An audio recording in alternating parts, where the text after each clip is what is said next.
Some people chase power, others inherit it. And then there are people like Christopher Moltisanti, who spend their entire lives trying to prove they belong somewhere they were never fully prepared to understand. Not because they lacked ambition, but because ambition without identity has a strange way of turning into confusion. To prove they belong somewhere they were never fully prepared to understand. Not because they lacked ambition, but because ambition without identity has a strange way of turning into confusion. Christopher didn't grow up wanting to escape the life. He wanted to rise inside it. He believed the stories, the respect, the money, the mythology of the American gangster, but the strange thing about mythology is that it's usually told by the survivors. Christopher Moltisanti was raised on the legend of a world he never actually saw. And by the time he entered it, the rules had already started to change. Context set up. Christopher enters the story carrying something most other characters don't. Expectation. He isn't just another soldier climbing through the ranks, he's family. The nephew of Tony Soprano, connected by blood, proximity, and a shared history that predates the entire story. In theory, that connection should give Christopher stability, protection, a clear path forward. But in reality, it does something far more complicated. It places him directly inside a legacy he barely understands. Because Christopher doesn't remember the era that shaped the men he idolizes. He didn't grow up watching the old bosses build the system. He didn't experience the discipline, the structure, or the cultural rules that defined the earlier generation of organized crime. What he inherits instead is the image of that world.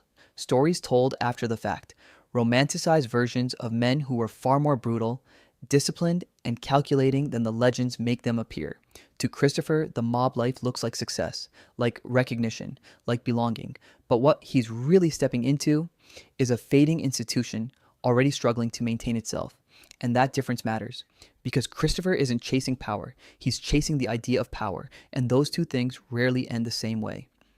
Christopher Moltisanti may be one of the most ambitious characters in the entire story, but ambition alone doesn't create direction, it only creates movement. Throughout the series, Christopher constantly talks about his future, moving up the ranks, becoming a captain, eventually even becoming boss. But there's always something slightly unstable about the way he talks about it, because Christopher never fully understands what the position actually requires. To him, leadership looks like status, money, respect, but what he rarely sees is responsibility, the quiet calculations, the emotional distance, the willingness to sacrifice people you care about for the stability of the organization. Men like Tony, Silvio, and even Carmine Lubertazzi carry that burden constantly. They'll understand the life as a structure. Christopher sees it as a reward, and that difference quietly defines his entire trajectory. Christopher's relationship with Tony is often framed as mentorship, but it's really something much stranger. Tony isn't just a boss, he's a symbolic father figure, filling the absence left by Christopher's actual father, Dickie Moltisanti, a man Christopher barely remembers but deeply romanticizes. Dickie becomes less of a person and more of a legend, a symbol of what Christopher believes he's supposed to become. But legends are dangerous teachers because they remove the complexity. They erase the contradictions. They turn flawed human beings into clean narratives. Christopher spends years trying to live up to a memory that was never real to begin with. And Tony, whether intentionally or not, reinforces that illusion.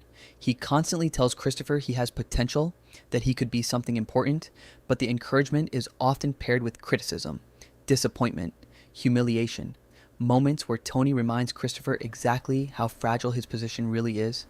And slowly, over time, Christopher begins to understand something uncomfortable. He's not being groomed to become Tony, he's being groomed to serve him. Reflective layer perception. One of the most revealing things about Christopher is his fascination with storytelling. Hollywood, screenwriting, film.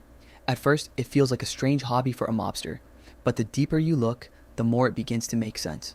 Christopher doesn't just want to live the life, he wants the life to mean something. Movies provide structure, a clear hero, a clear villain, a dramatic rise and fall, but real life rarely follows those rules, especially inside organized crime. In reality, most mob careers end quietly, not with cinematic gunfights, but with slow erosion, arrests, paranoia, addiction, or simple irrelevance. Christopher senses this difference long before he can articulate it. That's why his attempts at writing always circle the same themes: respect, recognition, identity. He's trying to construct a narrative that justifies the life he's living, because without that narrative, the violence begins to look random, the loyalty begins to look transactional, and the sacrifices begin to look meaningless. Christopher is a man constantly split between two identities: the gangster he believes he's supposed to be, and the sensitive, creative person he actually might be. This contradiction appears everywhere in his story. He shows flashes of emotional depth, moments of vulnerability, a genuine desire to escape the cycle of violence. But every time those instincts appear, the culture around him pulls him back. The mob does not reward introspection. It rewards certainty, aggression, dominance. Christopher tries to balance both worlds, but the system he's inside isn't designed for balance. It demands commitment. And eventually, something inside him begins to fracture. The drugs, the instability, the sudden bursts of anger. They aren't just personal weaknesses, they're symptoms of someone trying to live a life that contradicts their own psychology. Christopher wants respect, but he also wants meaning, and the mob can only offer one of those things: obvious truth framed as insight. By the time Christopher begins to climb the ranks, something about the world around him has already shifted. The old structure is weakening. The traditions that once governed organized crime are fading. Law enforcement pressure is increasing. The younger generation isn't as disciplined. The profits are shrinking. And suddenly, the life Christopher spent years trying to earn looks smaller than he imagined. But by that point, it's already too late to turn around, because identity, once built around a system, becomes difficult to remove. Christopher doesn't just work for the mob has become the story he tells himself about who he is. Without it, there's nothing clear left to replace it. That's the quiet tragedy of Christopher Moltisanti. He spends his entire life chasing a future that was already disappearing. Soft landing conclusion. In the end, Christopher Moltisanti isn't just a story about crime, it's a story about identity. About what happens when someone builds their entire sense of self around a world they only partially understand. Christopher believed the life would give him direction, respect, purpose. But the truth was far more complicated, because ambition, when separated from self-knowledge, doesn't always lead upward. Sometimes it just leads deeper into expectations, deeper into systems that were never designed to care about the people inside them. Christopher Moltisanti wanted to become something important, but importance in the world he chose was always temporary, and the legacy he spent his life chasing was already fading long before he ever had the chance to inherit it. Not because Christopher lacked drive, but because he was trying to live someone else's story. And in the end, that's a role no one can sustain forever.